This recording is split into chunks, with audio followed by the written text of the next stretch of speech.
Gente, para as pessoas que estão chegando agora, então, a live de hoje, a ideia é a gente discutir racismo estrutural, suas implicações na educação em tempos de pandemia.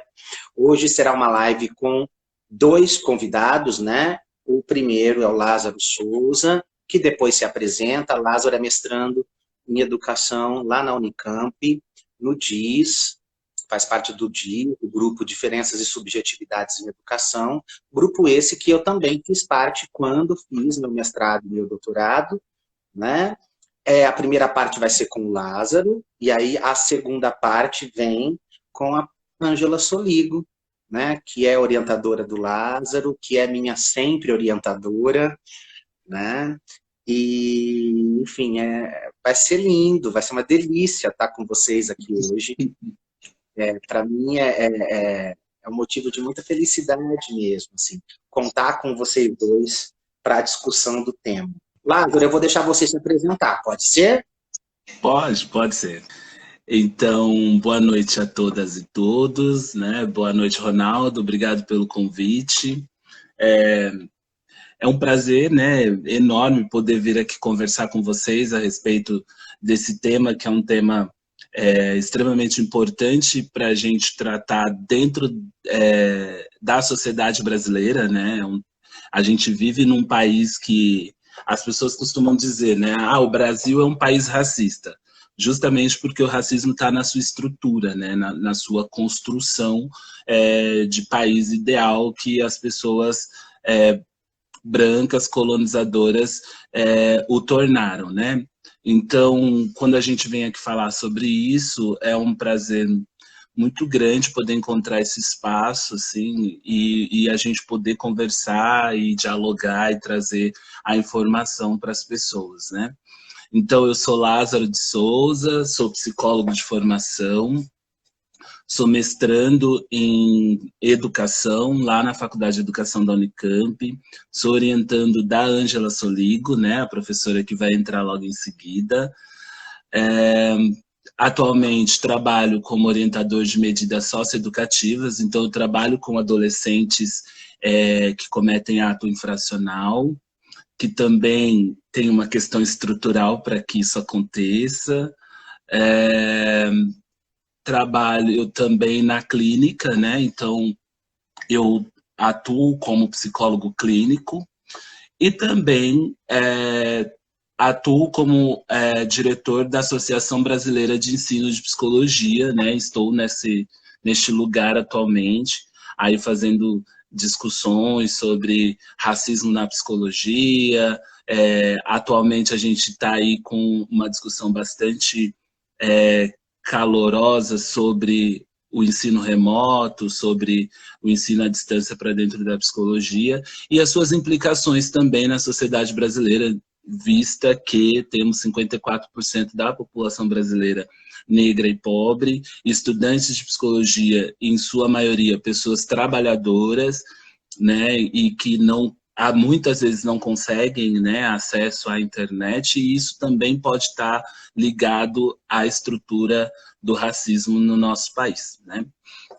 Então, para a gente falar de racismo estrutural, Ronaldo, o que é o racismo estrutural, né? A gente precisa conversar sobre o racismo estrutural a partir também da história, né? A gente precisa entender a história que o nosso país tem. Então, se a gente não conhece a história do Brasil, muito provavelmente a gente não vai entender ou compreender ou se aproximar do que é o racismo, né?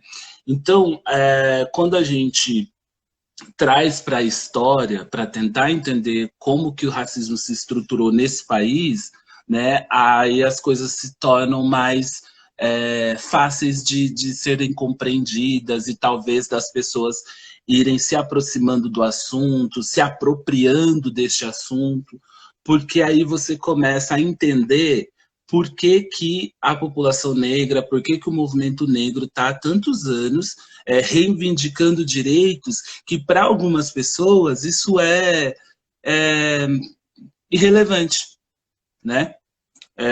Então, por exemplo, quando a gente exige o acesso à educação, né, e uma educação de qualidade, exige, por exemplo, que a população negra acesse à universidade, por exemplo, é, é, é fruto dessa luta contra um racismo estrutural. Então, quando você começa a entender a história, como que a sociedade se estruturou, a gente consegue, de certa forma, compreender o que é essas lutas, né?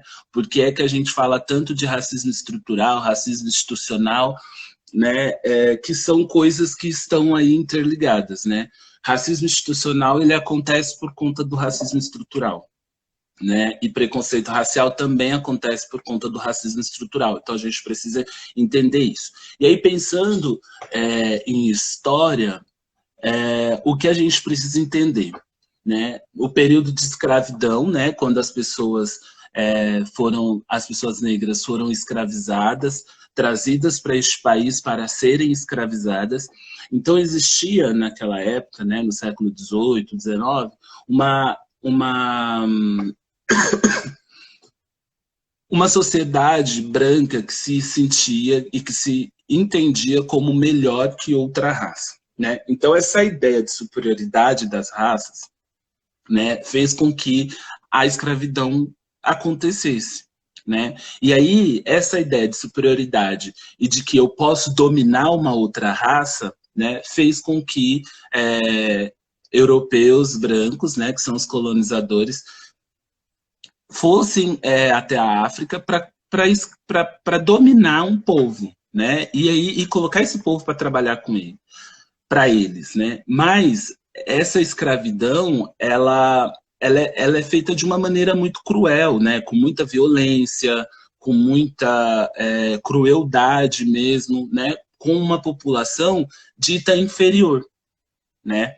Então, quando eles começam a chegar no Brasil, nesse processo ainda da escravidão, né, a gente tem ainda essa ideia da superioridade, essa ideia de que o negro precisa trabalhar, né, e aí acontece com que eles vão explorando a mão de obra negra aqui nesse país, né. Então, a gente já vamos vir para o Brasil já nesse período da escravidão, né, que foi um período horrível. Então, a gente tem aí aproximadamente 388 anos de período de escravidão. Aí a gente precisa entender, o Brasil tem 500 e alguns anos, né, 520 anos. Então, veja, muito mais da metade da história desse país foi de período de escravidão, né? Foi de período de exploração de pessoas negras. Então, e nós temos 130 anos apenas, um pouco mais que isso, 132, 131 anos, de abolição da escravatura, né? Só que antes desse período da abolição, né, eu fiz aqui algumas colinhas, né, porque a abolição ela também não aconteceu de uma maneira espontânea, porque a princesa Isabel queria abolir a escravidão no nosso país, né? A exploração, a abolição, ela começa a ser pensada por conta de uma pressão econômica na Europa, né? Então, antes que eles abolissem a escravidão, algumas coisas já foram sendo moldadas, né, para que os negros daquela época também não fossem fossem libertos de uma forma que eles pudessem sobreviver, né? Então, algumas medidas legislativas foram sendo tomadas nesse período. Então, por exemplo, em 1824, o segundo ato do Império, né, impedia que as pessoas negras pudessem estudar, né? Depois, em 1850, eles criaram a Lei de Terras, né? Essa Lei de Terras proibia, principalmente, que pessoas negras e indígenas pudessem comprar terras. Veja que as coisas sempre vão sendo impeditivas, né? Vai impedindo que as pessoas acessem algumas coisas. Aí, em 1888, por conta de uma pressão econômica, porque já não era mais interessante manter mão de obra escrava, em nenhum lugar do mundo, e aí a gente precisa entender que o Brasil foi o último país a abolir a escravidão, e ainda, mais próximo da gente, Campinas foi a última cidade. Né? Então, a história está muito próxima da gente. Então, em 1878, né, por conta dessa pressão da Revolução Industrial, Revolução Francesa, a princesa Isabel aboliu a escravidão no país, só que com isso, os negros são libertos, né? Existiam outras leis antes da abolição da escravatura, né? Lei do sexagenário, lei do ventre livre, enfim. Mas com a abolição, os negros são... eu vou usar essa palavra para ficar mais fácil, né? São despejados. Né, eles acabam sendo colocados são soltos na sociedade, sem direito algum, sem possibilidade mesmo de sobrevivência, porque eles vão estruturando, né, o país de forma a impedir que os negros acessem, tenham acesso à qualidade de vida, de certa forma, que possam se reerguer dentro dessa sociedade na qual eles foram jogados, após a abolição.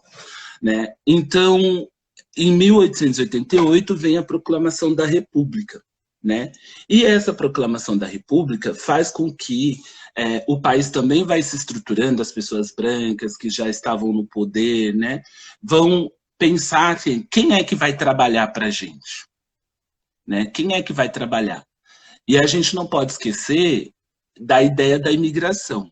Né? Quando os imigrantes, né, na sua maioria, os primeiros, foram os italianos e os alemães, espanhóis também, e alguns holandeses, já vieram para um Brasil, né, com direito à terra, moradia, salários, alguns animais para criar, enfim, já vieram com uma condição, né, para se estruturarem dentro desse país, enquanto as pessoas negras estavam sendo colocadas à margem. Não podemos esquecer disso também, porque eles não poderiam acessar os lugares aonde essas pessoas brancas iriam circular, então eles precisavam ser jogados à margem. Enfim, então pensando isso, né, e aí a gente vai pensando que as coisas continuam sendo impeditivas. Pessoas negras sendo impedidas de estarem nos espaços, nos lugares onde elas poderiam circular livremente, elas estavam livres já. Né? Então, criou-se algumas leis penais a partir disto também. Em 1890, né, é criada a lei da vadiagem e a lei da capoeira. Né? Então, qual é a lei da vadiagem? Essas pessoas negras são pegas na cidade, né? Andando pela cidade, sem, né, documentação, enfim, né, que não foi lhes dado também, eles acabam sendo presos por isso. Entenda, eu te dei uma liberdade, mas eu crio uma lei para te encarcerar. Não é à toa que hoje a gente tem a maioria das pessoas encarceradas nesse país que são pessoas negras. Né? É por isso que as cadeias estão aí cheias de pessoas negras. E isso vem, desde 1890, como que a gente pode dizer, esse processo de encarceramento em massa da população negra. Hoje a gente fala do genocídio da população negra, mas a gente também precisa falar do encarceramento em massa, né? Que é uma ideia de você tirar a população negra dos espaços. Ou seja, mais uma vez, impedindo as pessoas negras de circular. E a lei do capoeira, né, no seu artigo 402, vai dizer que pessoas que eram pegas praticando a capoeira nas ruas também deveriam ser presas, né, que são leis de encarceramento. Por que eu falei tudo isso, né, para explicar racismo estrutural? Porque eu vou trazendo, né, para a gente aqui a ideia de o quanto que as coisas, o quanto que o racismo, né, ele foi operando de forma a impedir, né, que pessoas negras exercessem a sua liberdade. né? Só que liberdade é um assunto bastante utópico, né? Como que a gente vai falar de liberdade? Porque o que é a liberdade? Mas pensando, né, nesse período de escravização, de que pessoas foram escravizadas por serem julgadas inferiores às outras, a gente entende, então, esse conceito de liberdade, de que é poder circular, estar nos espaços. Então, pensando tudo isso, né, como que o racismo se estrutura nesse país? Se estrutura de forma a impedir que pessoas negras acessem os espaços que são ditos por direito e que pessoas brancas acessam com muito mais facilidade, né? Então, hoje nós temos aí, então, esse encarceramento em massa de população negra, né, que estão impedidas de exercer a sua liberdade. Nós temos, por exemplo, hoje nós temos, né, um número de pessoas negras nas universidades é superior ao número de pessoas não negras, porém, essas pessoas, elas acessam, mas será que elas ficam? Né? Porque o racismo está na estrutura. Então, por exemplo, quando a gente pega a polícia militar, por exemplo, e a gente fala de racismo institucional, né? Quando a gente diz que a polícia militar é racista, a gente está dizendo de um racismo que é institucional, né? Que é uma instituição que, por exemplo, que trata os delitos, os crimes, enfim, com peso diferente entre pessoas negras e pessoas brancas. E a gente não precisa ir muito longe para entender isso. A gente entende, homens negros como eu, entende isso, por exemplo, numa batida policial. Quando você está com seu amigo branco e ele pergunta se a droga está com você, por exemplo. Isso é um exemplo simples e eu estou dizendo ele porque foi o que aconteceu comigo. Né? Então, e aí é o policial que está sendo racista? Também, esse policial está sendo racista. Então, quando a gente vai falar de racismo estrutural, e aí eu comecei falando, né, que tem o preconceito racial, o racismo institucional, para a gente chegar no racismo estrutural. Quem faz essa divisão é o professor Silvio de Almeida, no livro dele, Racismo Estrutural. Né? Porque ele vai explicar o racismo estrutural dessa forma, né? Quando você está dentro de uma instituição e você comete um ato racista, por conta de uma questão que é estrutural, de você julgar que uma pessoa negra não pode acessar aquele espaço, e aí você está dentro de uma instituição, você comete o ato de racismo, é algo pessoal, mas você representa uma instituição, então ele torna um racismo institucional.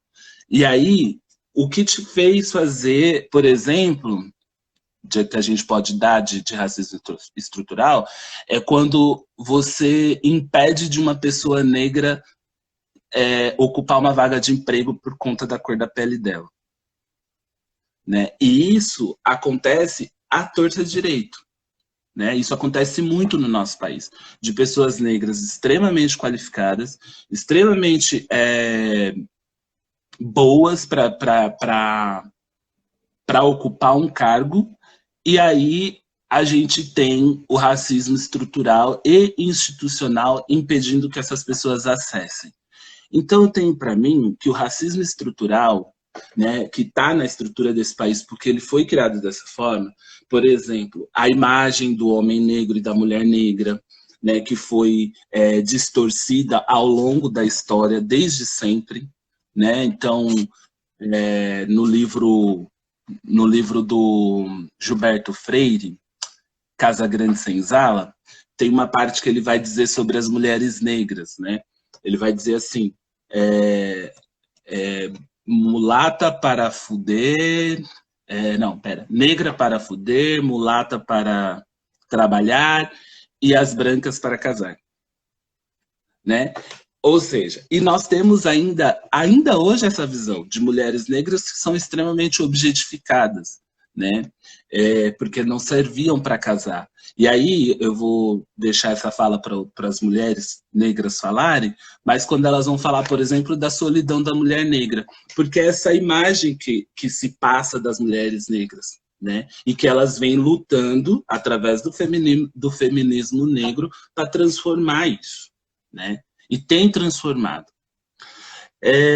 Por exemplo, também, né, pensando essa questão do racismo que é estrutural, da imagem dos homens negros, né, de que os homens negros são mais preguiçosos, não querem trabalhar, ou que só se dão para trabalhos mais pesados, né? E o que a gente tem com isso? A gente tem, nesse momento, né, da estrutura que é o racismo no nosso país, que as pessoas entendem que pessoas negras só servem para determinadas coisas, né? Então, um homem negro não pode ser um intelectual, ele precisa trabalhar, né? Isso está na estrutura do racismo. Quando a gente começa a definir o que é que pessoas negras podem fazer, né? Ou como elas devem fazer, a gente e não se pensa, né? E não se coloca a refletir por que a gente está fazendo esse tipo de exigência, né? Isso é um efeito do racismo estrutural, porque o racismo estrutural ele está aí, né? É diferente do ato do racismo, aquele que é escancarado, porque tem o que o pessoal diz por aí, né? Tal do racismo velado, que eu não acredito, que racismo está escancarado mesmo, ele está na estrutura. Então, quando eu não consigo acessar alguns espaços por conta da cor da minha pele ou porque as pessoas me subjugam a partir disso, o racismo estrutural ele está implicado ali.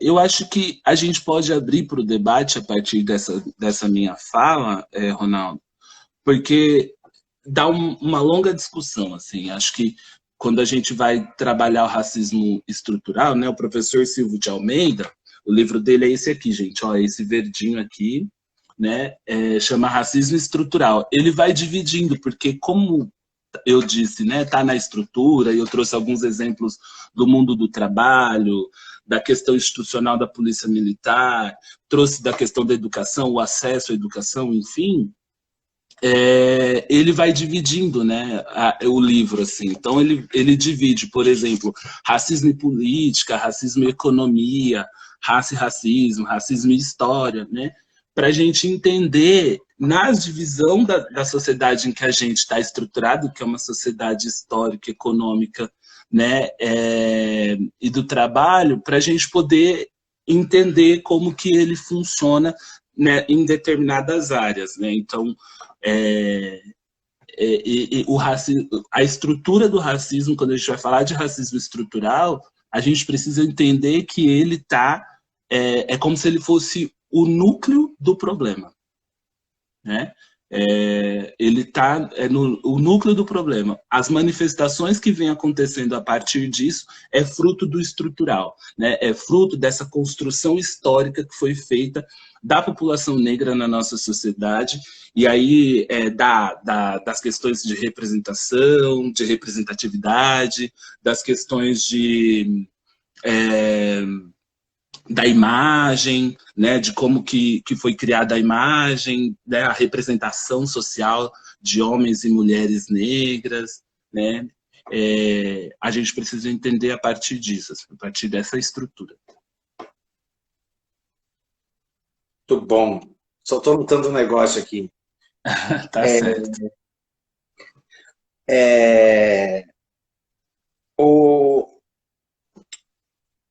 Peraí. Pronto. Rapidinho, olha, as pessoas estão te elogiando muito aqui, Lázaro. Estão dizendo que essa live é a aula de história que eles deveriam ter tido na escola, tá bom? Várias pessoas estão dizendo isso. A Rose Dark está dizendo aqui pra gente que, inclusive, a lei da vadiagem, ela está até hoje no Código Penal, né? Sim. Então, quando a gente está trazendo essa questão da estrutura, é importante a gente pensar que alguns dos modus operandes, né, de alguns sistemas estatais, eles ainda estão presentes desde lá de trás, né? Sim.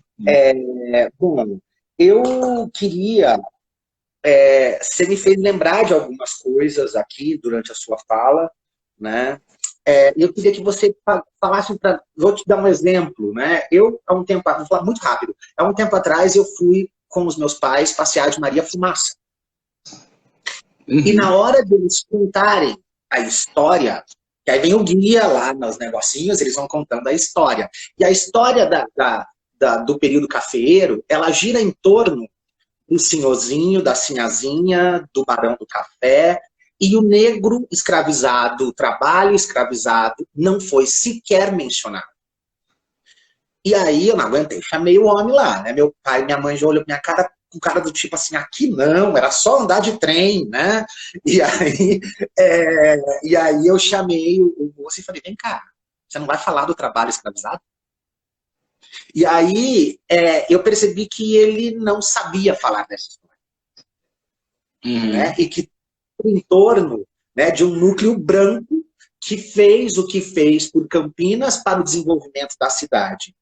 Eu queria que você falasse um pouco também do apagamento da história negra, né? E de como que hoje a gente pode criar ações que são potentes para a gente dar visibilidade para que essa história seja contada. Uhum.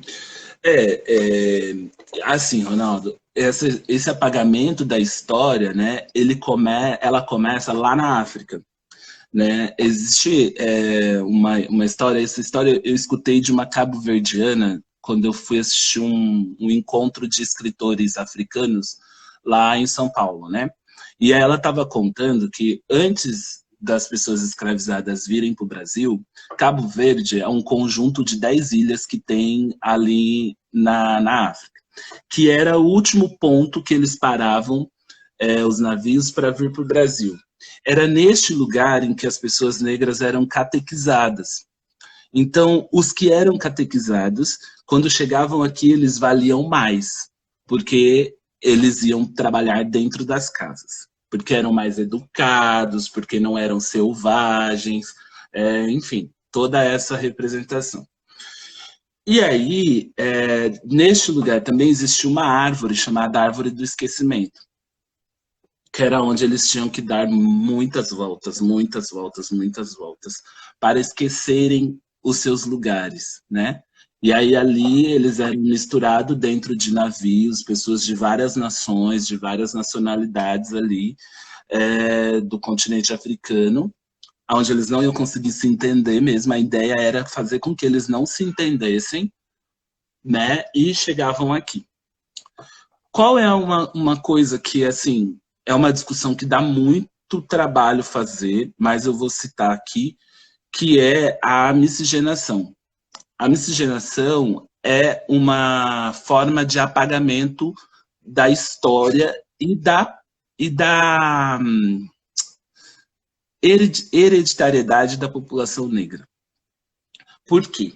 Quando os europeus chegaram aqui, antes dos europeus, veio um cara chamado Gobineau, né, um filósofo alemão, e quando ele chegou aqui no Brasil, a convite de Dom Pedro II, era para fazer uma análise da sociedade mesmo. Gobineau era eugenista, ele acreditava que uma sociedade para ser boa era uma sociedade, uma boa...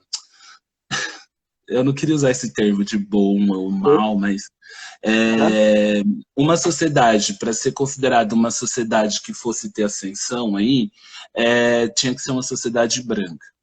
Então, ele viu que aqui no Brasil eles não conseguiriam ter uma sociedade 100% branca, e naquele tempo eles usavam o termo ariano, que é um termo que eles roubaram também dos africanos, né? E aí, nesse período, ele entende que não tinha o que fazer. Então, o certo era miscigenar, porque esse mesmo autor Gobineau, ele era contra a miscigenação. Né? Então, mais para o Brasil, a solução era a miscigenação, ou seja, o clareamento da população aqui no Brasil. Então, tragam os imigrantes, porque a ideia de trazer os imigrantes não é só para substituir a mão de obra escravizada, né? Que não era mais interessante para aquele momento. Era também de fazer a mistura das raças. Né? E aí, aonde está o perigo nisso?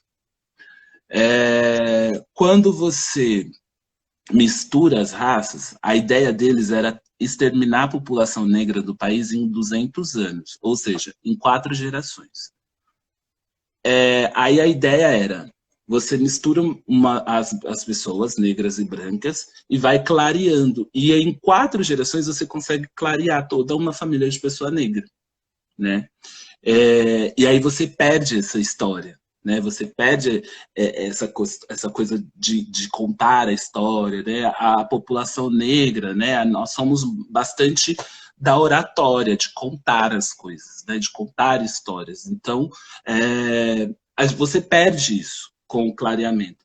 Mas não só assim também, né? Por exemplo, quando você me pergunta, Lázaro, você consegue fazer sua árvore genealógica, assim, tipo, chegar lá no seu tataravô, que país de origem dele? Eu sei que ele é do continente africano. Entende?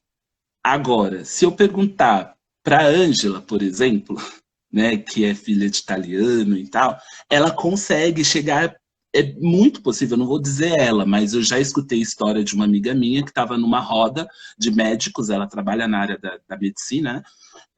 Estava numa roda de médicos e num papo desse, um médico descobriu que um tio lá de trás foi papa. Pra gente, pessoas negras, a gente não consegue fazer esse exercício, porque eu não consigo saber nem de que país da África eu sou. Aliás, de que país da África os meus ancestrais são, por conta dessa mistura que eles fizeram, né, para que a gente não se reconhecesse. Então, por exemplo, as pessoas olham para mim e sabem que eu sou descendente de africano, né? As pessoas olham para uma pessoa branca e sabem que sou neta de italiano, por exemplo. Tá, mas você consegue saber, tipo, a cidade e nananã. Tipo, se você for fazer esse exercício, você consegue chegar lá na casa onde nasceu seu avô italiano. Entende? E com nós, população negra, nós não conseguimos fazer esse exercício. Porque o apagamento da nossa história já começa lá, né? E vem para o Brasil e chega aqui, a gente sofre uma outra violência também de apagamento, que é a questão da miscigenação. Passando isso, pensando numa questão, por exemplo, de você estar na escola e a escola só ensinar para gente nas aulas de história que nós éramos pessoas escravizadas e que fomos cortar cana, enfim, fomos trabalhar nas lavouras, e não explica, por exemplo, que nós vimos de reinos, que eram reis e rainhas, que foram tomados, né, que foram tirados à força do seu país, enfim, que houve resistência desde sempre, né? Então, nós, população negra, nós resistimos desde sempre, né? Isso não é contado. Mas não é contado, Ronaldo, por exemplo, hoje eu estou conversando aqui com você, que é uma pessoa branca, a minha orientadora vem aí logo depois, que pesquisa racismo há mais de 40 anos nesse país, que também é uma pessoa branca, né? E que entende este lugar, né? E entende a importância desse assunto. Talvez porque acessaram esses assuntos, né? Acessaram a luta do movimento negro, e entenderam, compreenderam, se aproximaram e aí também resolveram trazer isso para o debate, né? Mas quando você está, por exemplo, andando de Maria Fumaça, onde vai se contar a história dos Barões de Café e não contam a história das pessoas negras que ali também que fizeram parte desse momento, a gente precisa entender, por exemplo, que para essas pessoas, né, e aí, para essas pessoas, não contar a história tipo, não fez parte, entende?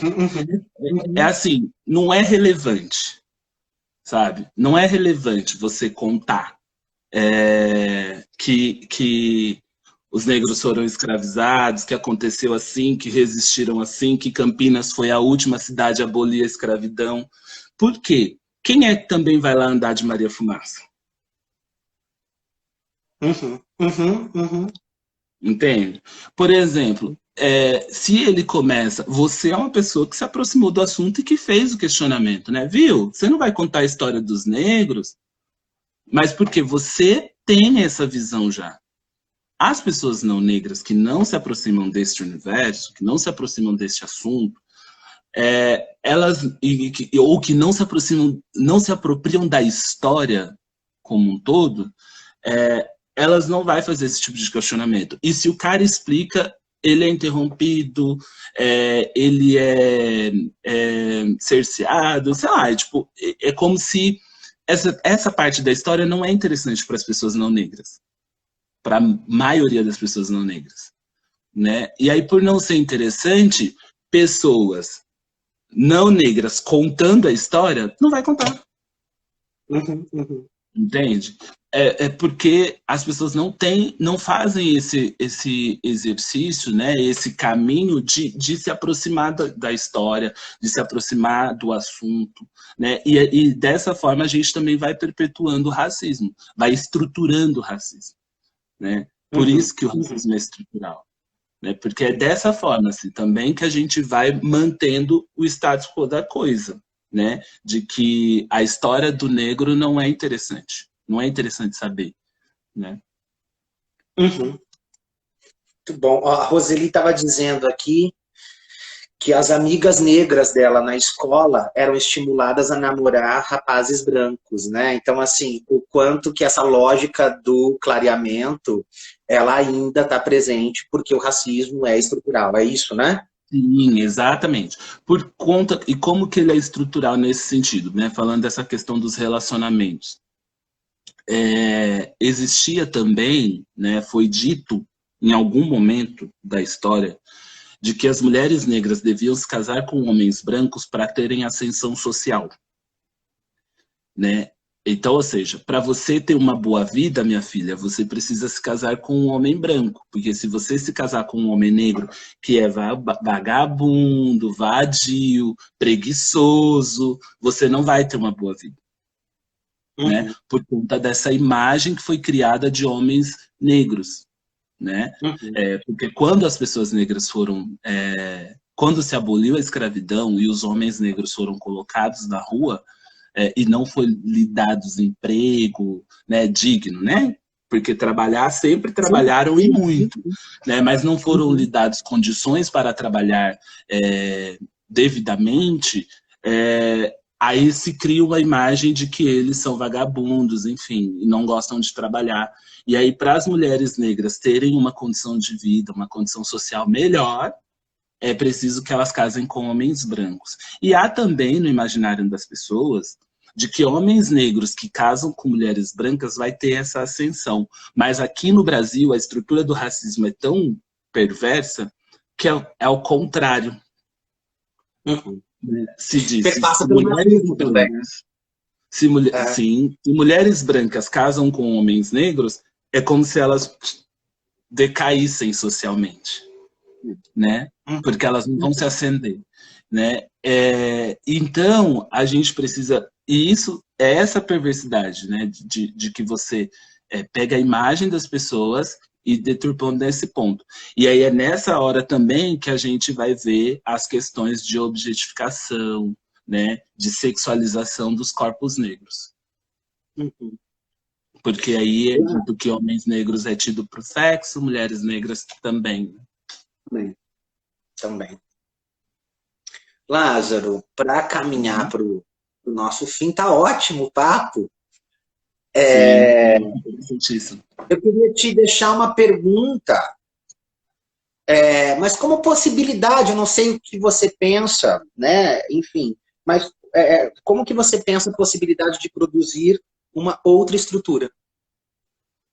Né? E que daí a gente possa, de repente... eu estou pensando de um modo muito tópico mesmo, né? Mas, assim, quais são os caminhos que a gente pode tentar percorrer para buscar a produção de uma sociedade aí que tenha uma outra estrutura de organização, de funcionamento, e para que a gente possa se libertar do racismo? Olha, Ronaldo, eu acho que isso só vai acontecer quando nós pretos estivermos no poder, sabe? Porque aí a gente muda a coisa. Porque se a gente for pensar numa pirâmide social, né? Quem tem o poder? Homem, branco, heterossexual. Mulher branca, heterossexual. Homens negros e mulheres negras. né? Então, quem determina a estrutura dessa sociedade são pessoas brancas, né? São pessoas que vai manter esse racismo estrutural porque elas não querem perder os seus privilégios, não quer... Por isso que a discussão de cota é muito calorosa, assim, né? É muita porrada que a gente leva quando a gente defende as cotas, entende? Porque são pessoas Coloca o negro brancas, no espaço, né? Ela coloca. são pessoas brancas não querendo abrir mão de algum dos seus privilégios e que nem é abrir mão dos seus privilégios, né? Porque as cotas diferem no número de pessoas brancas que vão acessar a universidade, né? Mas é a preguiça de outras pessoas de estudarem também sobre isso.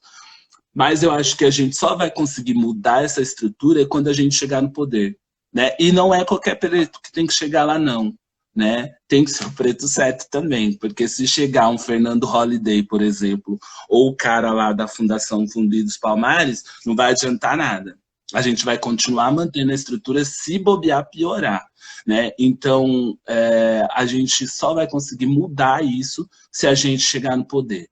Né? E para a gente chegar no poder, a gente precisa fazer um exercício que os povos africanos fazem com muita sabedoria, que é viver a filosofia Ubuntu, que eu tenho tatuado aqui no meu braço, né? Que eu só sou porque somos todos nós. Então, a coletividade é que vai fazer com que pessoas negras cheguem ao poder e que, de certa forma, a gente consiga ir mudando essa estrutura de 388 anos de período de escravidão, ou de uma história de 520 anos de muito racismo, muito sofrimento para a população negra.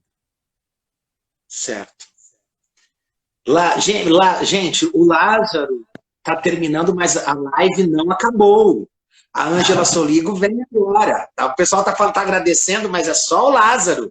A gente tem que trocar a tela aqui para a Ângela poder entrar. Sim, a live não acabou.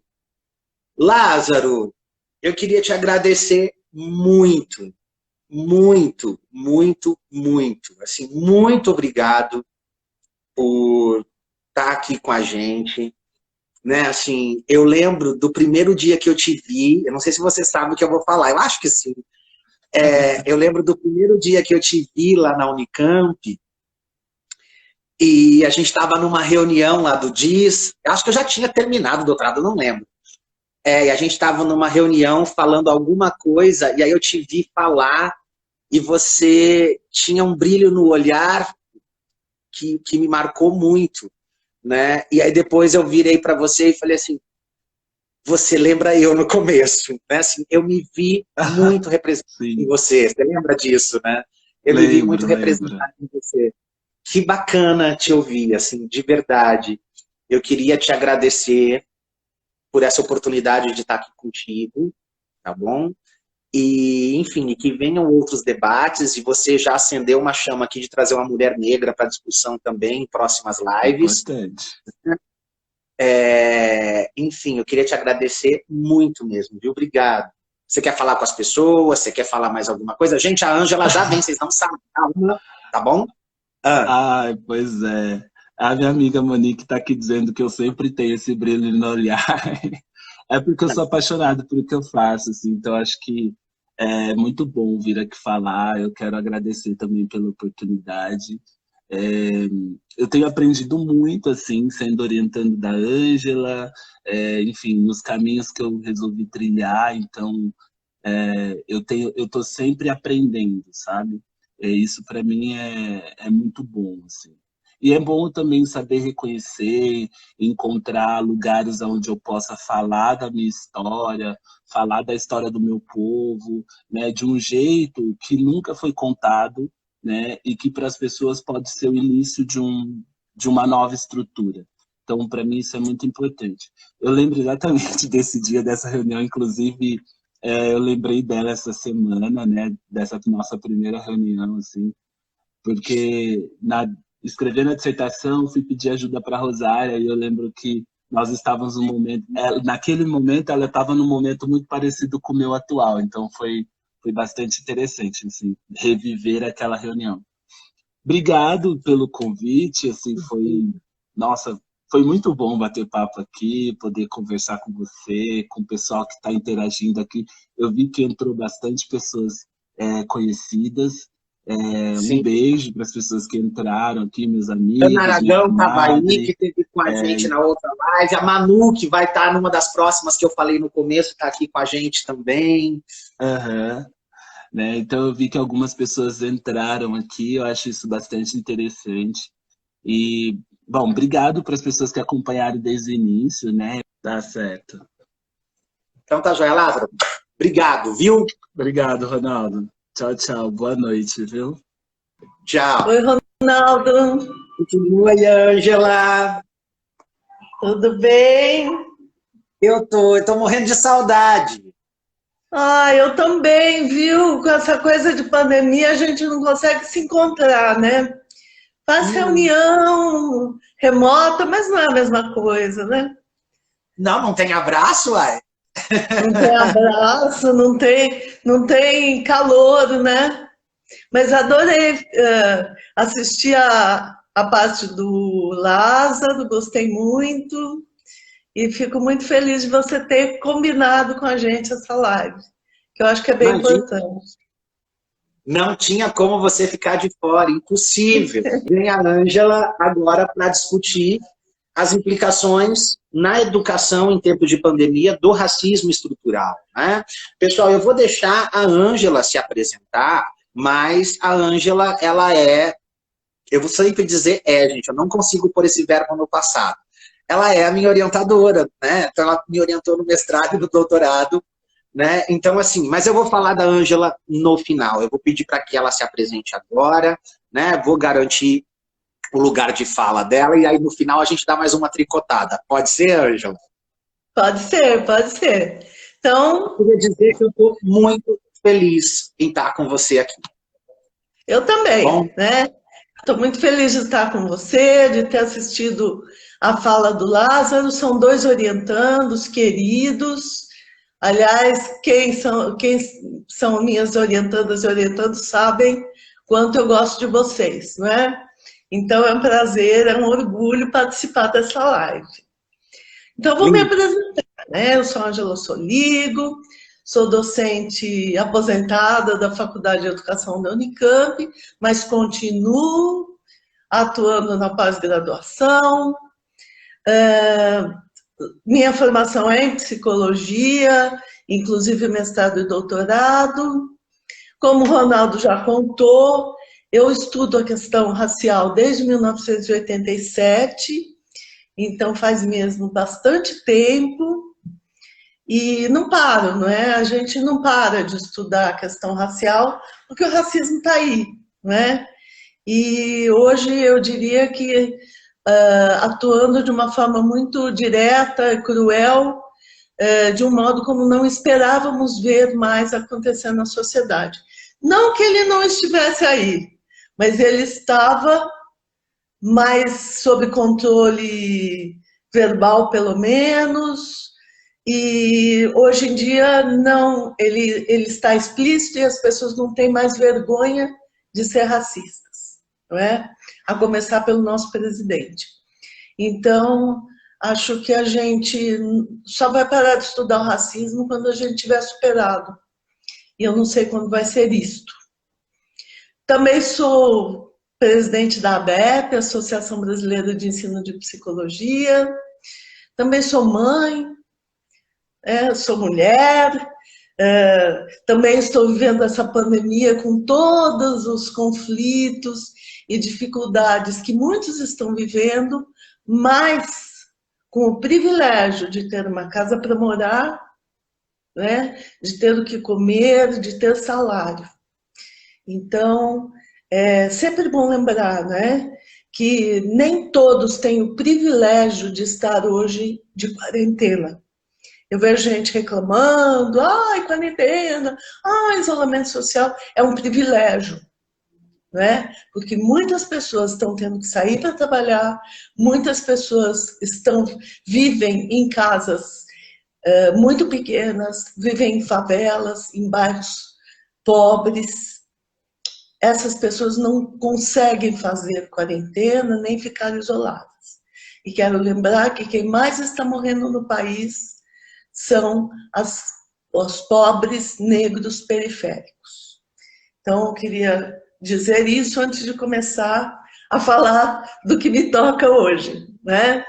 Eu acho que o Lázaro trouxe muito bem a questão do racismo estrutural, e eu vou falar dele olhando para a educação, que é o que eu faço, né? Estudar o racismo na educação é o que eu faço.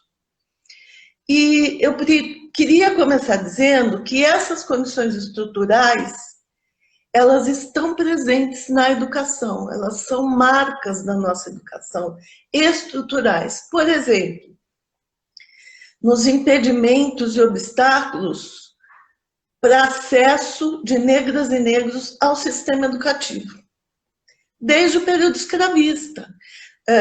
No período da escravidão, que durou mais de 300 anos no Brasil, negros não podiam estudar, não podiam ir à escola. A escola não era para negros, não era para escravizados, não é?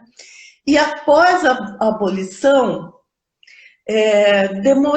demoraram décadas até que as escolas públicas fossem obrigadas a aceitar alunos negros. Então, são 325 anos, ou 335 anos, em que as pessoas negras não tinham acesso à educação, ou por impedimento, ou por não obrigatoriedade do sistema, né? Isso significa, gente, que nós tivemos no Brasil, durante a maior parte da existência desse país como nação, nós tivemos cota nas universidades. Era 100% branco, não é? Então, essas proibições, esses obstáculos, essa não obrigatoriedade são estruturais do sistema educacional brasileiro, né? E esta condição estrutural, ela se mantém no presente, né? Há uns poucos anos atrás, a Tamires Bonilha defendeu a dissertação de mestrado dela sobre o não lugar do sujeito negro na escola. O que ela chamava de não lugar? O fato de que, quanto mais avançam os anos escolares, menos pessoas negras vamos ter nas escolas, né? O discurso oficial fala evasão.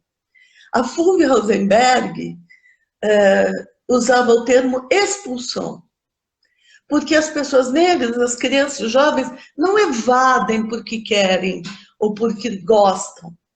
Elas são expulsas pela sua condição periférica, muitas vezes, que as impede de seguir frequentando a escola. Elas são expulsas porque começam a ter que trabalhar e ajudar os pais muito precocemente, e elas são expulsas também pela violência institucional, né? Vamos lembrar que a cada 25 minutos um jovem negro é assassinado no nosso país, e em sua maioria pelo aparato policial, né? Então são vidas que não vão estar na escola, não vão estar em lugar nenhum, essas vidas, né? Então esta condição estrutural, ela está presente hoje, né? Ela está presente, por exemplo, na forma tardia, atrasada, eu diria, em que foram instituídas as cotas para negras, negros e indígenas nas universidades, né? Só em 2012 nós temos uma lei de cotas no sistema federal. Na Unicamp, nós só temos 2 anos, 2 vestibulares com política de cotas raciais, né? Nós tivemos anteriormente uma política de pontos, mas uma política de cotas só tem 2 anos. Então, vejam, é muito tardio esse reconhecimento de que a universidade se estrutura racialmente, não é? Que pelo conjunto de condições estruturais do povo negro, as pessoas negras estão, em sua maioria, fora das universidades públicas e também das privadas, né? Nós tivemos que ter políticas para garantia de que as pessoas negras tenham acesso à universidade. E a questão não é capacidade, não é ter mérito ou não. A questão são as desiguais condições de acessar a universidade. E com isso estou dizendo que o discurso meritocrático é um discurso que tenta disfarçar essa desigualdade que é estrutural. Tá? Eu costumo usar um exemplo muito cruel, mas eu vou usar, a respeito do discurso meritocrático e do questionamento que se faz ainda hoje com relação às cotas, né? E que vivem sendo ameaçadas. Vai tirar, não vai tirar, vai acabar, não vai acabar. E sempre essas ameaças vêm junto com o discurso meritocrático, né? Os bons chegarão, os bons conseguem. Então, eu vou dar um exemplo da minha infância. Quando eu tinha uns 4 anos, um primo meu ganhou um autorama. Para quem não sabe, as novas gerações não sabem o que é um autorama, mas o autorama é um brinquedo que simula uma pista de corrida de carros. O do meu primo era o mais simples que tinha, que é uma pista oval. E, como pista oval, o carro que corre na pista interna corre um percurso mais curto do que aquele que corre na pista externa. E por isso os carrinhos saem de posições diferentes, para que eles corram a mesma distância. Eu tinha 4 anos e eu não entendia aquilo. Eu achava que, para ser justo, tinha que começar no mesmo lugar e terminar no mesmo lugar. E o meu primo, que era maior que eu, tentava explicar que não era assim. Mas eu era muito pequena, eu não entendia, chorava, dizia, não, assim não. Enfim, chegava uma hora que ele dizia, tá bom, nós vamos fazer do jeito que você quer, mas eu vou sair dessa pista interna. E ele sempre ganhava. Né? Então, eu conto essa história para dizer que o discurso meritocrático, o raciocínio que está por trás do discurso meritocrático é igualzinho ao que eu tinha quando tinha 4 anos de idade. Né? Por quê? Porque não dá para você dizer que se todos saírem do mesmo lugar, todos têm a mesma chance, porque o percurso é diferente e os obstáculos são diferentes. Tá? Então, essa é a primeira coisa, essa é a dimensão estrutural que nós vivemos. Né? Eu queria agora falar de uma dimensão que se relaciona com essa, que é a dimensão institucional. Né? Pensar na escola, pensar na universidade, pensar nos sistemas educativos. E aí o primeiro ponto que eu queria destacar, você me interrompe se você quiser, viu, Ronaldo? Você sabe que eu falo muito. Mas o primeiro ponto que eu queria destacar é a questão dos currículos escolares e os currículos universitários, né? Eles são marcados pela primazia dos saberes da Europa e Estados Unidos, né? Conhecimentos que nós ensinamos são aqueles que vêm de Europa e Estados Unidos. A matemática que nós ensinamos, nós começamos a falar dela a partir dos gregos. E não falamos da matemática que se construiu na África ancestralmente, não é? E, em geral, os conhecimentos, então, com que nós temos contato ao longo da nossa vida escolar e universitária, são conhecimentos do Ocidente europeu e dos Estados Unidos da América. Né? Na minha área, na psicologia, por exemplo, nós estudamos homens brancos, Freud, Skinner, Piaget, Vygotsky, né? Bion e tantos outros, né? Falando só da psicanálise, estudamos Bion, Freud, Winnicott, mas não estudamos Fanon, que foi um grande psicanalista antiliano, negro, né? Não estudamos Virginia Bicudo, uma psicanalista brasileira maravilhosa. Então, esses currículos, eles têm um viés, uma vertente europeia, né? E, em geral, os currículos negam os saberes e as contribuições africanas e afro-brasileiras. Nós chamamos isso de epistemicídio. Nós matamos um conjunto de saberes que vem da África, assim como matamos saberes latino-americanos, saberes indígenas, né, em favor do conhecimento do colonizador, né, daqueles que nos colonizaram. E são esses conhecimentos que nós valorizamos. Eu vou dar um exemplo que, para mim, é muito marcante do tipo de mentalidade que a gente vai construindo na escola. Há acho que 2 anos atrás, a Carol Jango, que também foi minha orientanda, doutora da Unicamp, me levou para participar de uma semana cultural, uma semana de consciência negra, no Instituto Federal, num campus do Instituto Federal. E na volta, o motorista que me trouxe veio conversando comigo. E aí, de repente, ele disse para mim, sabe, professora, eu fico pensando às vezes naqueles portugueses que chegaram aqui no Brasil, no descobrimento.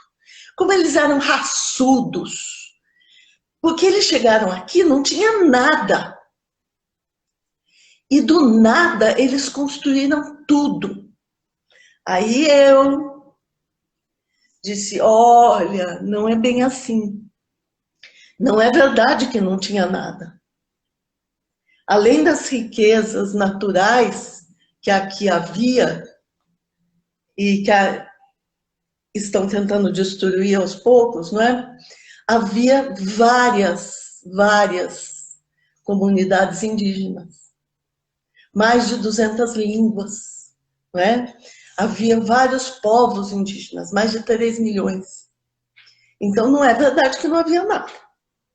Segundo, quem construiu esse país, quem pegou no pesado, foram os negros escravizados. Mas vejam, a gente não aprendeu isso. Nós aprendemos a valorizar e amar o nosso colonizador, o nosso opressor, né? Uma outra dimensão, aliás, associada, é essa dimensão histórica. Nós aprendemos uma história pela metade. Né? Tem um provérbio africano que diz: até que os leões inventem suas próprias histórias, os caçadores serão sempre os heróis das narrativas de caça. E um pouco é isso que acontece conosco, não é? Os nossos heróis, aqueles que nós temos, que decoraram os nomes, né? Quem descobriu, quem proclamou a República, quem proclamou a Independência, os nomes dos bandeirantes e tudo mais, são os nomes dos colonizadores. E nós não aprendemos a história da África. Tanto é que precisou de uma lei, que é a 10.639, de 2003, que impõe o ensino de história da África nos sistemas educativos. Impõe. Por quê? Porque a nossa sociedade não assumiu ainda que aprender a história da África é aprender conteúdos importantes e emancipatórios. Né? Numa pesquisa que eu fiz recentemente, junto com a Carol, com a Edna Lourenço, para a Câmara Municipal de Campinas, nós vimos quantas escolas aqui em Campinas ainda não incorporaram, de fato, as africanidades nas suas práticas. Né? Então, ainda falta muito a aprender. Material didático, gente. Figuras negras estereotipadas ou ausentes. Né? A negação da presença do negro, da negra, né, nos materiais, o apagamento. Há pouco tempo atrás, a Rosália Maria, que também foi minha orientanda de mestrado, ela foi analisar um material didático até considerado de qualidade atualmente. Mas quando você olha com olhos mais criteriosos, você vai descobrindo qual é o lugar do negro nesse material. Então, a história de crianças, né, são descritas em vários momentos dos livros, e são 6 crianças, só uma negra. Num país em que 52% da população é negra, né? Tem um momento da história em que diz assim, Mariazinha gosta o que a criança gosta e que ela poderá ser, gosta muito de desenhar. Joãozinho gosta muito de contar histórias, né? Imaginando que essas crianças poderão ser no futuro. E aí a criança negra Cristina gosta muito de ganhar presentes. Alô? Né? Quer dizer, a única pessoa negra, ela é posta numa condição de passividade. Não é ela que faz, é ela que espera. Né? Então, essa estereotipação, ela continua presente. Né? Nas relações, nós vamos ver as expressões da violência simbólica e da violência mesmo. Né? Nós vamos ver as expressões de preconceito das professoras e professores. A minha dissertação de mestrado tratou disso, como meninas e meninos, brancos e negros, são percebidos de maneira diferente. Né? Então, brancos, inteligentes e bonitos, negros, feios e pouco inteligentes. Né? Com relação a meninos e meninas, meninos inteligentes, meninas esforçadas. Essas estereotipações, esse modo de representar, afeta o modo da professora e do professor se comportarem com as crianças. Né? A Carol Jango, no mestrado, foi ouvir as crianças negras na escola. E ela ouve histórias de discriminação do professor para os alunos, entre alunos, e histórias de omissão e silêncio da escola. O que também ouvimos na pesquisa Violência e Preconceitos na Escola, que é também bastante recente. Né? Então, a escola também é racista quando se omite, quando silencia, quando constata o racismo e faz de conta que não viu. Né? Isso também é racismo. O silêncio diante da violência racista também é racismo. Bom, todas essas experiências escolares, por que passam todas as crianças, as brancas e negras, e vão aprendendo ali os seus lugares sociais, elas vão constituir as suas subjetividades. Nós constituímos a nossa subjetividade marcada pela branquitude. Né?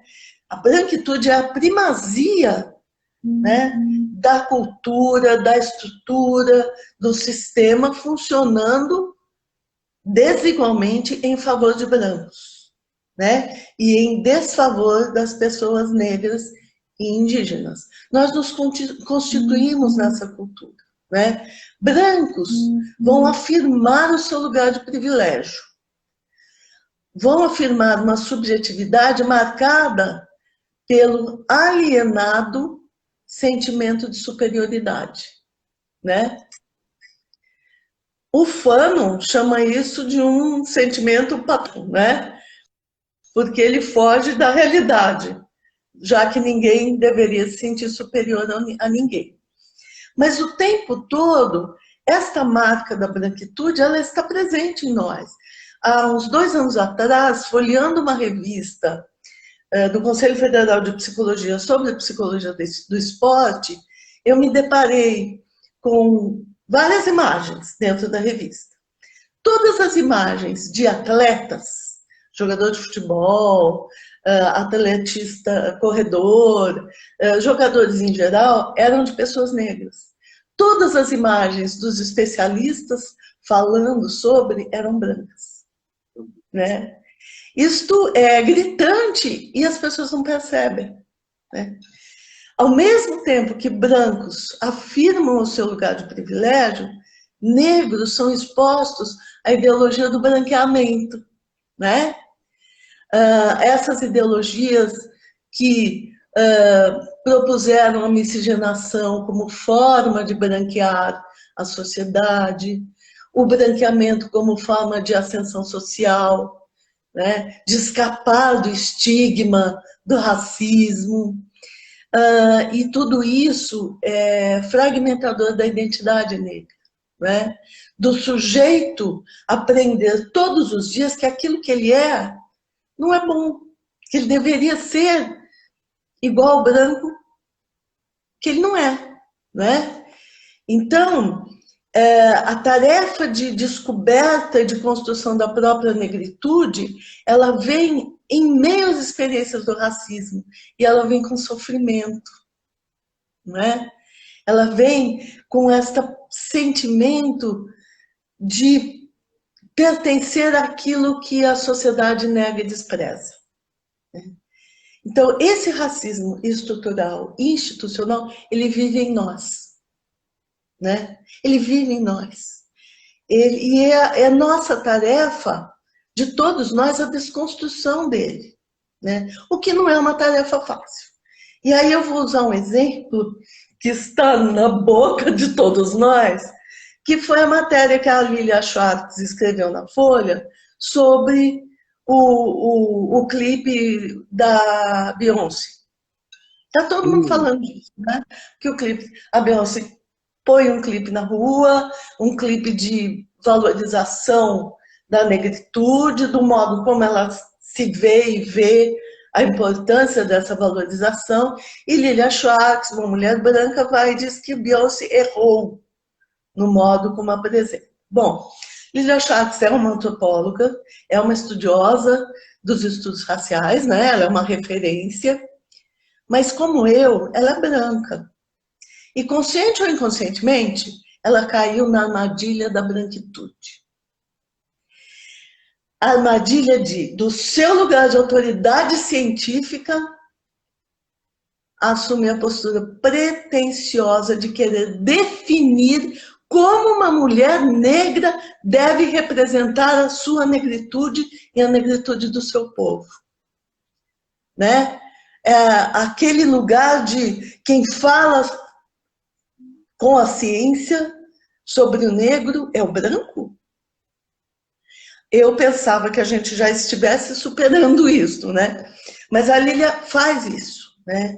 Ela pretende dizer de uma mulher negra que o que ela está dizendo sobre si mesmo e sobre o seu povo não está bom, está feio, né? Então vejam, como mulher branca, ela não questionou seu lugar, não relativizou o seu olhar, não aceitou outras estéticas que não aquelas que ela atribui e representa a negritude, né?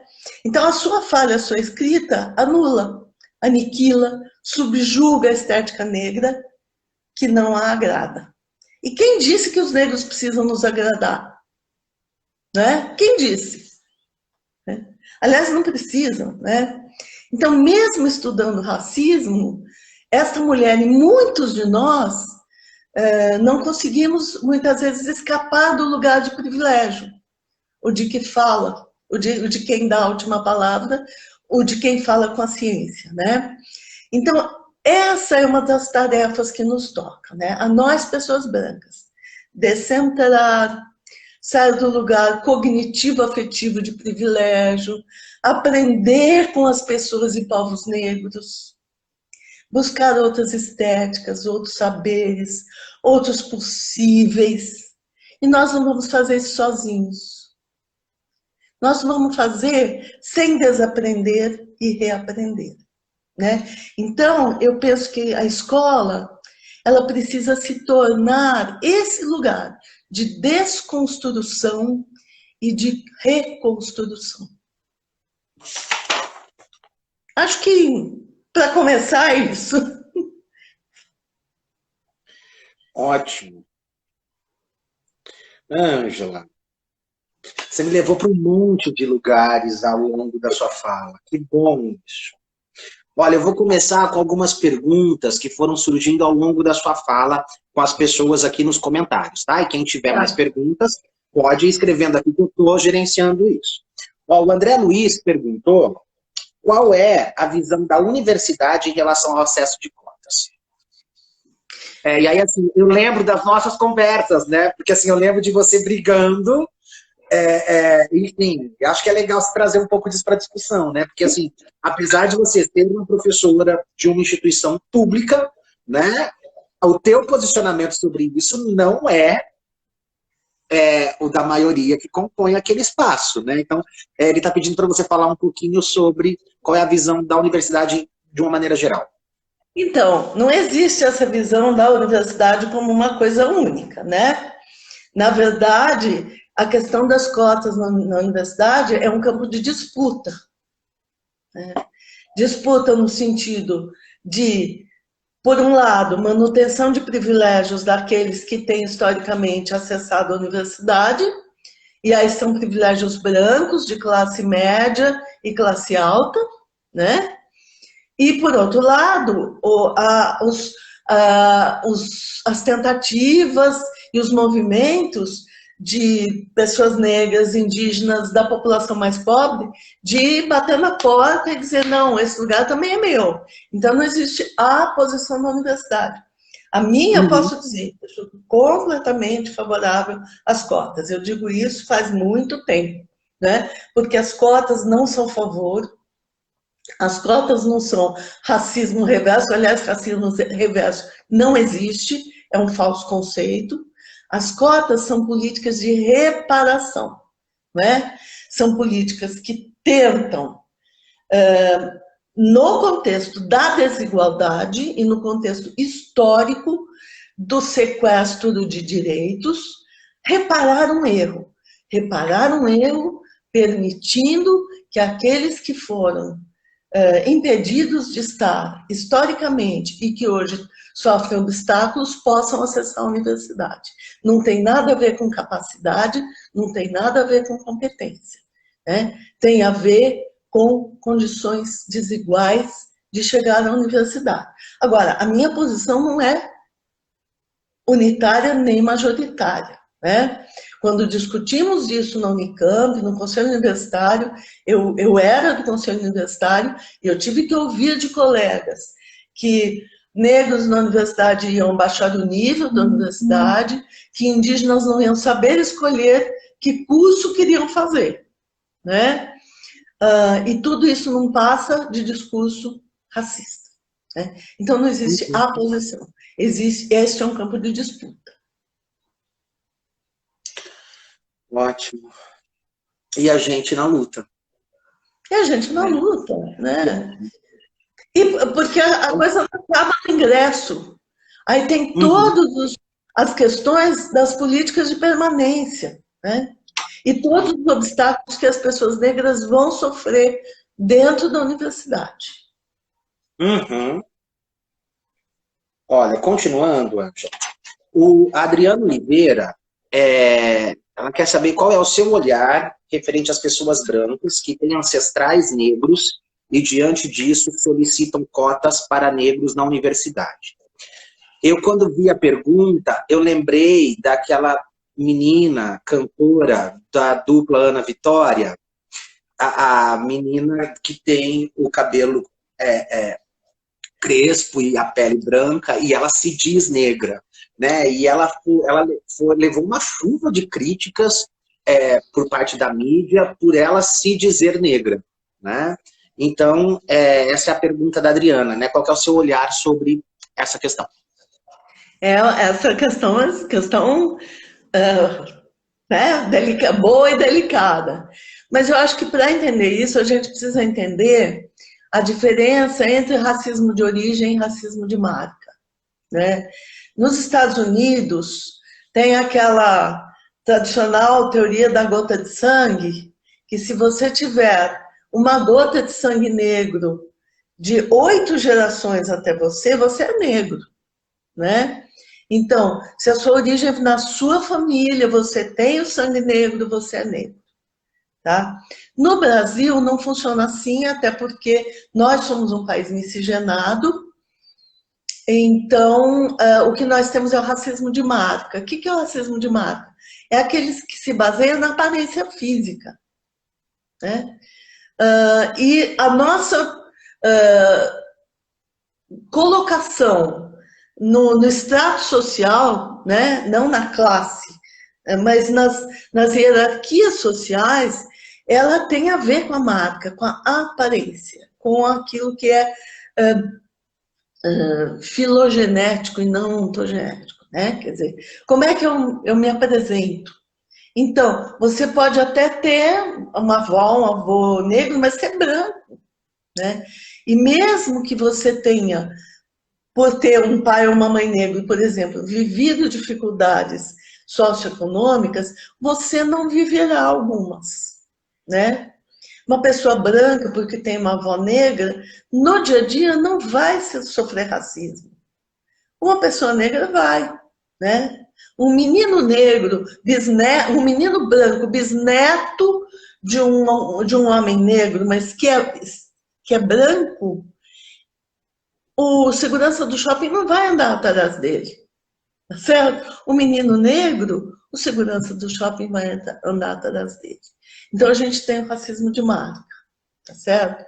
Às vezes você vai ter pessoas que a gente enxerga num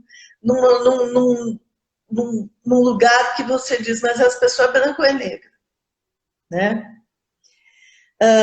E muitos dos que discutem cotas dizem, não dá para ter cota porque no Brasil ninguém sabe quem é branco e quem é negro.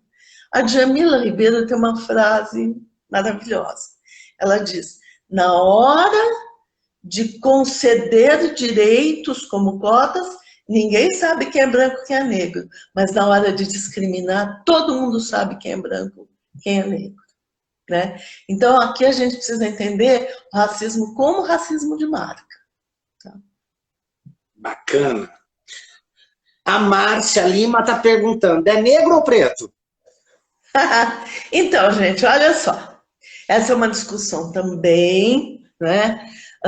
Eu acho que a gente precisa entender as nomenclaturas no seu sentido contextual e histórico. Lá nos anos 80, quando autores como Kabengele Munanga, Lélia Gonzalez, né, e tantos outros autores negros de referência no nosso país, começaram a falar de negritude. Eles estavam falando da construção de uma identidade negra positivada, né? Quer dizer, uma identidade negra valorizada. E aí o termo cunhado é negro, né? Negro para o IBGE compreende pretos e pardos, né? Mas quando você se refere ao grupo, ao segmento dessa população, você vai chamar de negro, tá? Hoje existem grupos negros que se tratam como pretos, tá? Você tem o Islã das pretas, tá certo? Você tem, então, pessoas negras que usam o termo preto para se tratarem entre elas. Eu sou branca. Eu não trato ninguém usando preto. Eu chamo de negro, que é a expressão que vem deste movimento de valorização da identidade, tá? E porque preto na nossa língua vem carregado de estereotipação, de negatividade, né? Aquelas expressões da nossa língua, a coisa tá preta, né? O preto de alma branca, então o preto vem carregado de negatividade. Então, eu uso negro. As pessoas negras podem usar o termo que elas quiserem, é o seu direito, mas não é o meu. Uhum, uhum. É muito próximo do movimento LGBTQIA+, né? A gente se chama de bicha, mas não vem chamar de bicha, não. Né? Gente, entendeu? É isso mesmo. Né? É isso mesmo. Quer dizer, você tem que manter uma relação de respeito. Tá? Uhum. Ângela, eu não marquei o horário que começou, porque o Instagram corta a gente. Você marcou? Ah, claro que não, né, Ronaldo? Então continua. Ele parece que ele não me conhece das aulas, que eu não dava intervalo, que eu esqueci a hora de terminar, né? Não, mas olha, são 9h40 agora. Tá. Eu tenho uma pergunta para você, que é uma pergunta que eu já te fiz, mas que eu adoro a resposta. Porque, assim, hoje, inclusive, né, nessa nossa fala, quando eu te convidei, a primeira coisa que você me disse foi, olha, eu sempre topo, mas eu quero um pesquisador ou pesquisadora negro, negra comigo, né? E eu queria que você falasse um pouquinho como que você se vê pesquisadora branca de racismo. Então, olha só. Quando eu comecei a estudar a questão racial lá em 1987, né? A gente conta a idade quando conta essas coisas, mas tudo bem. 87 era um ano antes do centenário da abolição. Eu estava lá, eu morava em São Paulo, fazia mestrado em psicologia social na PUC São Paulo, e fui falar com a Fúvia Rosenberg, que foi minha orientadora querida, e cheguei e falei, Fúvia, eu queria olhar para a escola, com a lente da psicologia social, mas eu queria olhar para a escola. E aí a Fúvia disse, olha, mas o que você quer? Eu falei, não sei, né? Como boa mestranda, eu falei para ela, não sei o que eu quero. Aí ela disse, então faz o seguinte, vai assistir um seminário que eu abri, se matricula, é um seminário com convidados, e enquanto isso também faça um levantamento para mim sobre o que existe sobre a criança negra na escola, na nossa área, na psicologia, na educação, nas ciências humanas. Falei, beleza. E comecei a fazer o seminário, tive no seminário da FUV o privilégio de conhecer o Kabengele Munanga, que é uma referência, Carlos Rasenbalg, e também pessoas dos movimentos negros que a Fúvia levou para contar um pouco, né? O que eram as bandeiras dos movimentos que estavam ressurgindo, porque a gente estava entrando no processo de redemocratização. E ali, naqueles relatos, as pessoas diziam do sofrimento da criança negra na escola. Eu fui fazer o levantamento, e aqui lembro a vocês que em 1987 não era pelo computador, gente. Não tinha nada na internet, era biblioteca. Né? Eu pegar ônibus em São Paulo, ir nas bibliotecas, ficar horas e tal. Bom, o resultado do levantamento é que eu não achei nada em português, nada no Brasil, que tratasse da criança negra na escola. Nem na psicologia, nem na educação, nem nas ciências humanas em geral. Tinha um artigo do Nelson do Vale Silva, que é um economista do IUPERJ, que tratava de passagem. E aí eu cheguei, entreguei o levantamento para a Fúvia e disse, eu já sei o que eu quero. Eu quero estudar criança negra na escola. Né? Então, assim eu comecei. Devo contar para vocês que eu não terminei o mestrado lá, em vez disso eu tive 2 filhas, e aí vim para Campinas e fiz aqui o mestrado e o doutorado na PUC e trouxe o meu tema de pesquisa.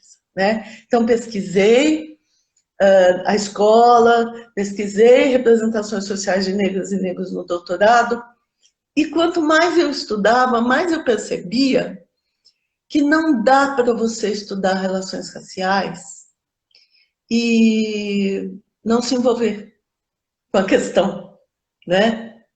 Não dá. Não dá para você dizer, ok, fiz a minha pesquisa, agora eu vou viver a minha vidinha como eu sempre vivi. Não dá, né? Porque essa desigualdade, esse silêncio, esse sofrimento, eles nos afetam. Para isso também que serve a pesquisa. Para que a gente olhe de um outro jeito para a sociedade e para que a gente se comprometa com transformá-la, né? Então, hoje, o meu compromisso é com a luta antirracista, né? E não é só de boca, não é botar aquele iconezinho no Facebook e dizer que eu sou antirracista, isso é fácil. É a luta diária, é o enfrentamento diário, é o autoconhecimento do racismo, né? É o não se calar, é o produzir novos saberes, né? É ensinar diferente do que eu ensinava em 1981, 82, né? Então são atos, são ações de compromisso, né? E se lá em 87 havia poucos pesquisadores negros na nossa área, e por isso, durante um tempo, eu era, de alguma maneira, porta-voz de pesquisas das questões raciais, hoje eu não preciso mais falar sozinha, né? Por que eu disse para você, eu vou se tiver uma pessoa negra? Porque este lugar de falar sobre o racismo não pode ser só meu, né? Eu devo falar como branca, porque o racismo me privilegia e privilegia todos os brancos. Então eu tenho que lidar com ele e enfrentá-lo. Mas as pessoas negras têm coisas para dizer que eu nunca vivi. Então eu não posso falar sozinha, né? Que lindo, que lindo. Ângela, acho que a gente está caminhando para o fim, porque alguém aqui me avisou antes que a gente tinha menos de 20 minutos, então você quer falar alguma coisa para as pessoas, e aí depois eu fecho, pode ser? Pode ser, Ronaldo. Não, o que eu quero dizer é que nós temos que ter o compromisso de mudar essa sociedade, né? Nós temos que ter esse compromisso. Nós não produzimos ciência para engordar currículo Lattes, nem para nos tornar importantes doutores, né? A ciência não é do cientista, a ciência é da humanidade, e é este o compromisso que nós devemos ter, né? Quando a gente estuda relações raciais, o nosso compromisso é de construir um outro mundo possível, né? É de enfrentar esse racismo, é de enfrentar todos os dias, é de não se calar nunca. A gente, como o Lázaro bem disse, se nós não derrubarmos essa estrutura de poder branca, masculina, heteronormativa, nós não vamos conseguir mudar esse país, né? Então nós precisamos nos envolver na mudança. É o nosso papel. E a gente precisa saber votar, né? Quando votar, a gente precisa olhar para aquele sujeito, para aquela pessoa e se perguntar, né? Essa pessoa tem potencial para mudar ou vai ser mais um que vai nos manter na condição de opressão? Eu acho que a gente tem esse compromisso.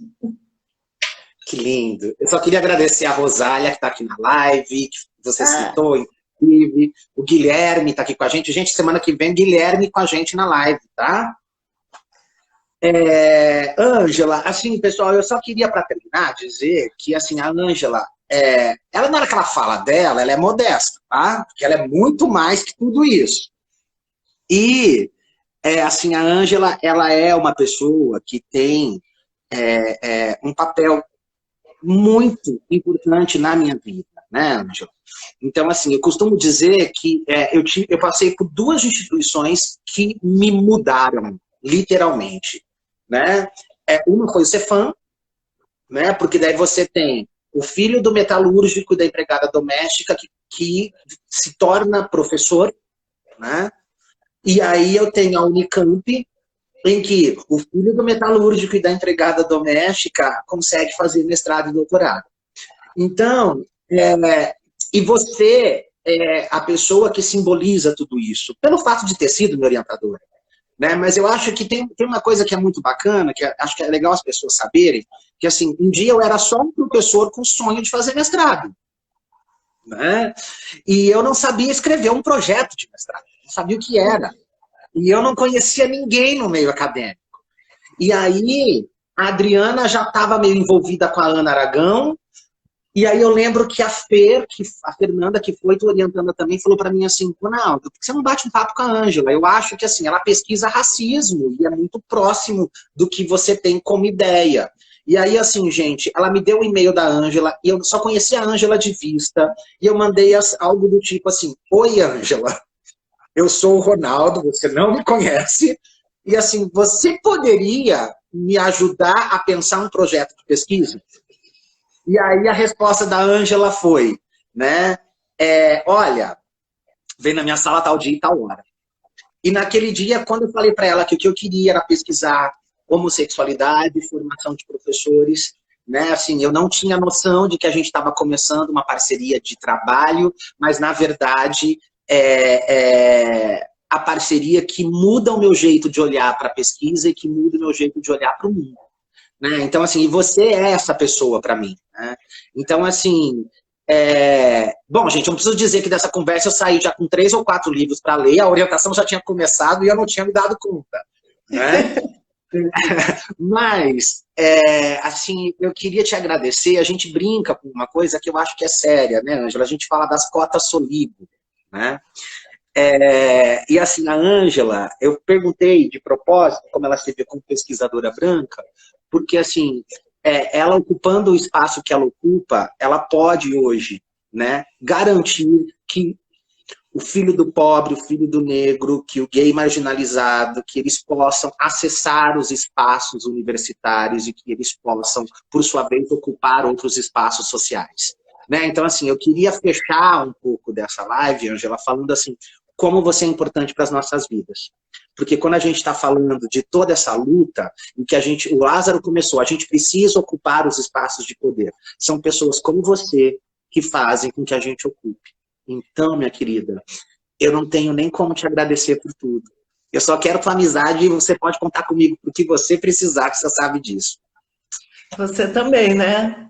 Você sabe quanto eu gosto de você e de vocês, né? Meus orientandos são parte da minha vida, da minha família, e essa relação vai muito além da produção de saberes, né? Isso. Vai no lugar da construção de amizades, de vínculos e de lutas juntos.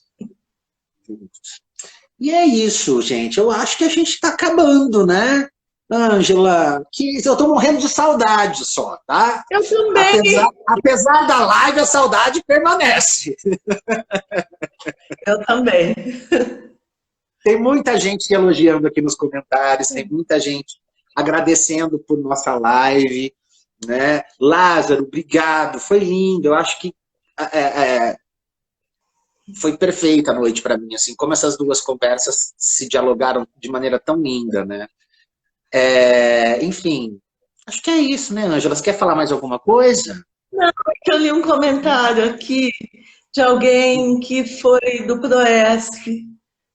O PROESC tá, Ângela. foi um curso de pedagogia para professores em exercício, que eu tive o privilégio de coordenar junto com o Sérgio Leite, Beth Pereira, e foi uma grande experiência de trabalhar com professoras e professores das redes municipais. Então, um beijo especial para Ângela do PROESC. Então tá joia, gente. Eu acho que então a gente encerra a nossa live por aqui. Gente, é isso, Ângela. Beijo. E a gente se vê em breve, se Deus quiser. Sim, sim. Tchau. Tchau.